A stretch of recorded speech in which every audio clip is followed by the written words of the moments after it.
La jeune fille a sorti un couteau pour se blesser en direct afin de devenir célèbre sur internet. Elle s'est effondrée devant la caméra. Après la fermeture de la caméra, la jeune fille s'est relevée de la mare de sang. Elle a arraché la fausse peau de son cou. Et il s'est avéré qu'il s'agissait d'une pièce de théâtre. La jeune fille s'appelle Jenny. Elle est belle. C'est une blogueuse un peu célèbre. Elle gagne beaucoup d'argent grâce à des tâches quotidiennes en direct et à des publicités occasionnelles.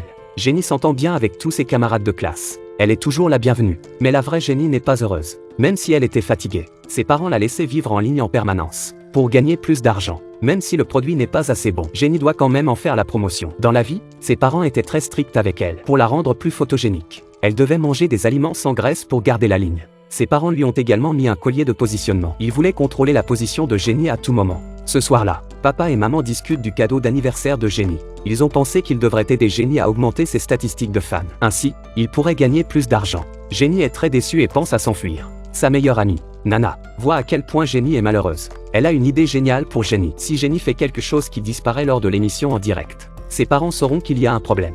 Ses parents sauraient qu'il n'y aurait plus de Jenny dans le monde. Elle n'aurait plus à faire tant de choses qu'elle n'aime pas juste pour gagner de l'argent. Jenny s'est sentie bien et s'est donné un nouveau nom. Elle a porté des vêtements qu'elle aimait, s'est coupé les cheveux courts et les a teints. Jenny a fait beaucoup de choses qu'elle voulait faire avant, mais qu'elle n'osait pas faire. Son contenu délirant en direct a également attiré l'attention de nombreuses personnes.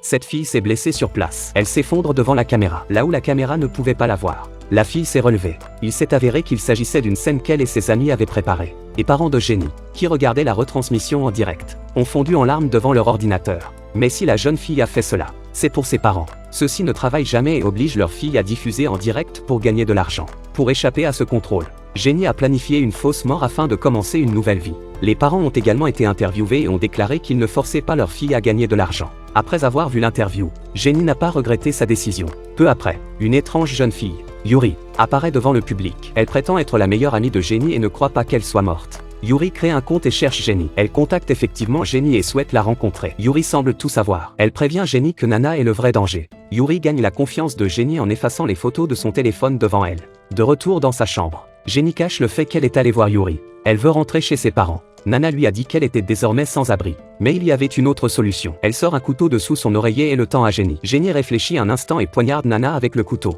Elle se coupe à son tour, prétendant se défendre, et quitte la pièce. Mais ce qu'elle ne savait pas, c'est que Nana avait les yeux ouverts dans une mare de sang.